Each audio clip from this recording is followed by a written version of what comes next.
Hello and welcome to Zoom TV. I'm Parul Sharma and I hope you and your loved ones are safe and healthy. Today I have with me an actor extraordinaire whose talent cannot be described in words. Manoj Bajpayee, the actress who entered all our ghars and hearts और जो हमें बड़ी अच्छी लगती हैं, Sakshi Tanwar, and the man who's brought them both together in what seems to be a nail-biting thriller, director Renzel De Silva. Hello and welcome. How's everyone doing? All good, all Parul. good. Thank you so much. Yeah, thank you. I'll start by saying that the trailer of Dial 100 is genuinely thrilling, and I was literally on the edge of my seat for those 2 minutes and 50 seconds. The credit goes to the Just, team which has made the trailer and the person who has monitored the whole creative aspect of it is Renzil De Silva.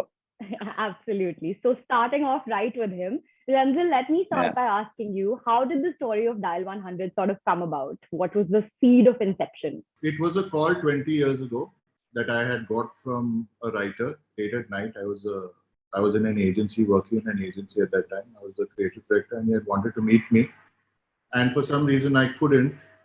And he was very frustrated on the call. He was drinking, and he was basically burning all his work. He was burning all his poems, and he said, "When the last poem burns, I'm going to kill myself." And I thought he was, I tried my level best to talk to him. But he was, I think he had gone beyond. He didn't want to hear anything more. He said, "I don't want to listen to people like y'all don't help other writers or whatever." And he slammed the phone down. And I never really knew what happened to him. But I really panicked when he said that. And I keep, over the last 20 years, if there's one thing, there are many things you remember. There's one call you remember. It's this call that he made to me. And last year around this time, I think it was the pandemic, something must have happened in my mind. I thought that this could make for a very good story. I spoke about it to Siddharth Malhotra. He's a friend, and we talk about ideas. I said, "Ren, you must make this film and I'll produce it." And we went and met the Mumbai Commissioner of Police. He was very gracious. He allowed us to actually sit in the control room at Crawford Market, the emergency control room. And we saw how police officers take these calls, and they're trained completely differently from normal beat cops. Right. They actually have psychiatric training, and they know how to stop a person killing himself or herself. So that's where it all started, and then I wrote the script. So, Manoj, sir, your acting prowess is limitless, I would say, and we often see you deep in the skin of your very, very varying characters. What is your process to sort of prep for a role, and how invested do you get in the backstories and the motivations of a character? Thank you very much. But this is what I love doing. More than the actual shoot, I just love preparing for the characters, because you add few things, and then you kind of take it out, then you again think of few things, then again you dismiss it, and then again you think of something, then again you reject it, and going through this script again and again is obsession with me. I have to know the script by heart, or backwards. Till then I don't feel confident. I'm like that. So uh, if the readings are not happening with the director being there and my co-actors there, I start getting palpitation. It's a very mental thing with me. Right. I have to have 3-4 script reading sessions with everyone. But with Dial 100, that was not possible because it was happening in the lockdown period. The Mumbai just started seeing some kind of a on lockdown process. Having said that, but I myself was going through it again and again. We were having meetings, Zoom meetings, physical meetings so many times, and so many ideas with Niranjan and Renzil, and sometimes very heated discussions. Sometimes the opinions were very harsh on each other. So it was. But that's the process I enjoy. This is what makes it. And I always believe in one thing, that you can fight and you can do headbanging till you reach the set, till you make the film. After that, you can't really help it. You can't be critical of your own thing, because time is gone. Right. It's the time to change anything or add anything, or subtract anything. That time is gone. So I'm very much aware of about that time. You can ask Prinzel. I mean, I was fighting for casting. I was going nuts, ballistic. Uh, I'm like I'm like a wired up person when I'm on job. To me, the process I enjoy a lot.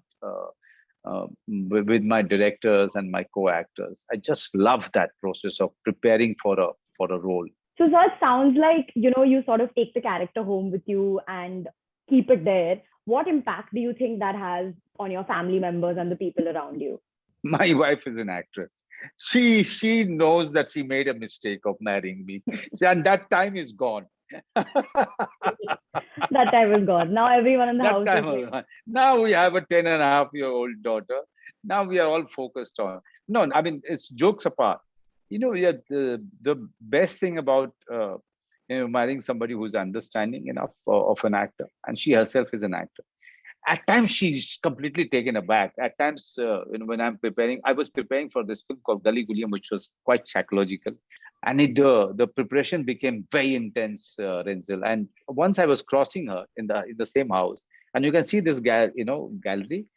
So this is where we were crossing each other, and suddenly she said, "What? What did you say?" I said, "No, कुछ नहीं कहा मैंने." "No, no, कुछ तुमने कुछ कहा?" "नहीं नहीं, मैंने कुछ नहीं कहा."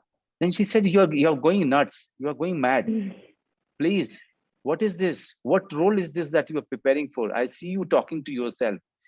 So at times it become intense, but the blessing is that she understand that this right. guy is actually a nutcase. Sometime he goes ballistic with his roles. She knows that. Sakshi, you are, of course, a household name and have been the lead in some truly iconic shows. In fact, I would go so far as to say that being a woman in this industry, you were the lead in projects long before it was the norm or before females were sort of entrusted with carrying the weight of a show on their shoulders. What was it like being a part of the advent of this, and how far has the industry come since then in your personal journey? As far as my personal journey is concerned, I think I have been extremely fortunate to have got the kind of roles that I did.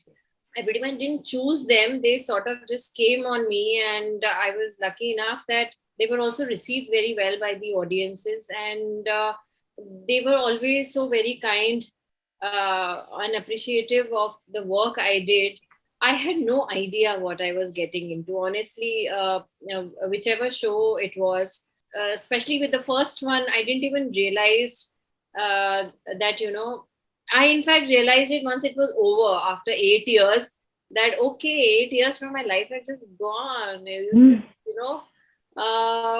And then of course I took break and I did another one, but yes, it has changed a lot now. There are far too many interesting roles that are being offered to female actors in the lead than earlier. Television, of course, I feel it's a medium that belongs to women, for women, by the women. So I don't think there was any problem. But with the digital especially, it has become very balanced, because it's all about the characters now. It's all about the stories now. There are stories that are being written for every every human being. Not so much for kids. I still feel there is still lots that can be done in that space, because there are still not many good shows for children. But apart from that, I think there are very, very interesting roles that women are portraying, and we are getting to see some very exciting stuff on the OTT for women. I'm doing some, and like for example, Neena ji in Dial 100. I mean, who would have thought? And what a role, and what a cast. She's so apt for this, but who would have thought of Neena ji in such a role earlier? Rensil sir, thank you. I mean, it's been bang on. Yeah, no, and I must say also, initially Manoj pushed me quite a lot. He pushed me so much that I wrote 2 scripts. Huh? No one knows this. No one knows this. I wrote Dial 100. Then I felt I can do better. Then I went home and I wrote a second script and I showed it to Manoj and he said, "You lost it." So I think I just wanted to do the best I could because I feel that when you're collaborating with people at this level of the game, you should bring your A game to the table because it's, films are forever. It's not an ad. This will, we will go, hopefully Dial 100 will still be there somewhere on the net. So you can't make a mistake. And that even in the casting, I took whatever Manoj said to heart really, and we really looked. And this is anti-casting really. Neena ji is anti-casting. Not who would have thought, and she's delivered so beautifully. She looks intense as hell in the trailer, I must say. I mean, I got like chills when I saw her. Renzel, you have a very diverse filmography, to say the least. Like, you've written the screenplay for films like Rang De Basanti, Student of the Year, Ungli, and Luck, to name a few, and directed and written the critically acclaimed 24 India as well. What made you gravitate towards an out-and-out thriller like Dial 100, apart from, of course, the backstory that you had, but just generally this genre, as to step into this genre in an age where movies in the suspense and thriller genre are a dime a dozen, you would say. So how have you ensured that this one stands out from the clutter? I don't know, my filmography has got slightly large canvas films, which I shoot over, like Rang De or Kurban. Kurban was like a nightmare, trains and this and that. And so was 24. 24 season 2 was like a 200-day shoot, 1 year prep. So I'm very happy. I think you can challenge yourself. I'm a big fan of Roman Polanski. And he makes films, emotional thrillers, which sometimes are just in a room, but you can't look away from the screen. I wanted to challenge myself with something like that. I thought this was the perfect opportunity. Got the right cast. I knew I could fall if I didn't have the right cast, but God was with me. I got the cast. And the crew. I must make mention of the crew. Anuj Dhawan is such a great cameraman. Asif editing. Rasool we had on sound. So only then can you pull off something like this because it's very edgy. I think what can work in a thriller is if the emotional quotient is right. And I think we've got that right. I think you will feel for these people. Twists and turns come and go, but you will feel for these people. That's what will set it apart. Manoj sir, having done countless films and shows, it truly feels like you've done them all and then some. What would you say is your dream role now at this stage in your career? Like, what is something that you're truly excited about doing or being offered? The dream role. Actually, I've never thought about my career, like that. I always, I'm always waiting for those choices where I can choose from. I always wanted to be in that kind of a position where, you have some really good offers and you choose the best one from there. It's a great situation to be in. I always wanted to play Hamlet when I was in my 20s. That never happened in theater. I was still hopeful till I was 35 that somebody will take me. Then it didn't happen. So I said, okay, not everything in this world, that you can tick mark. But I wanted to play Devdas. Everybody knows this, but that didn't happen. So, so what I have realized that whatever God is sending your way, just be open to that, and give everything that you have, and always treat it as your Hamlet and your Devdas and Godfather. That's the best thing that you can do, and this is exactly what I do till now. What I'm doing today is my classic, is my best role and my best film. In the moment, you live in the moment, basically. I basically, always try to be, not try, actually it comes very easy to me. Sakshi, coming from television all those years back and having entered the Hindi film industry, would you say it's true what they say, that it is extremely difficult for someone from TV to break into Bollywood and get the sort of roles and projects that they want?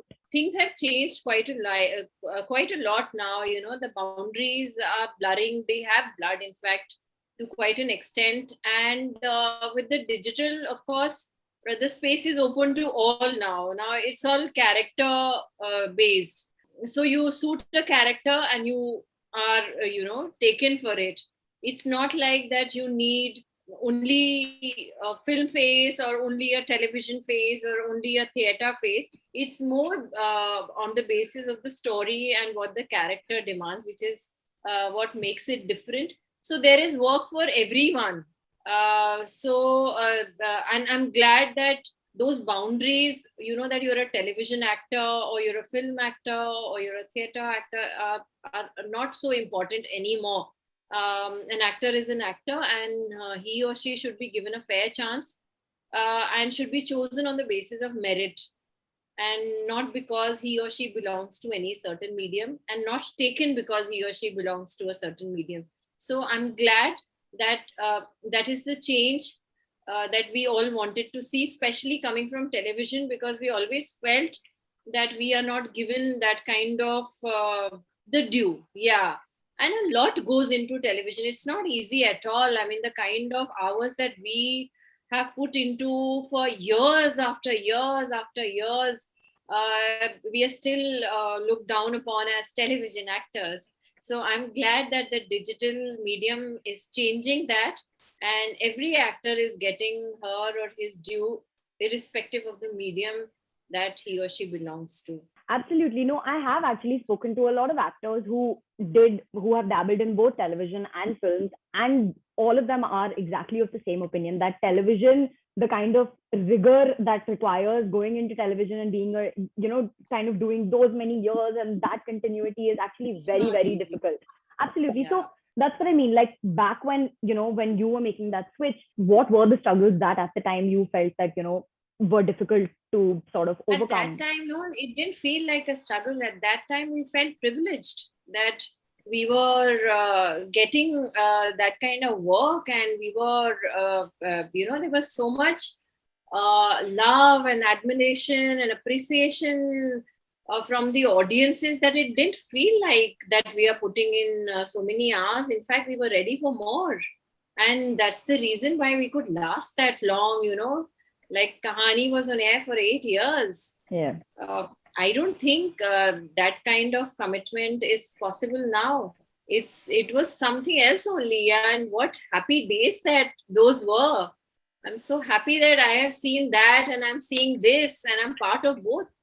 Touch wood. Thank you so much for joining me, everyone. And I wish you all the very best for Dial 100 and all your future projects. Thank you. Thank you. Thank you, Parul.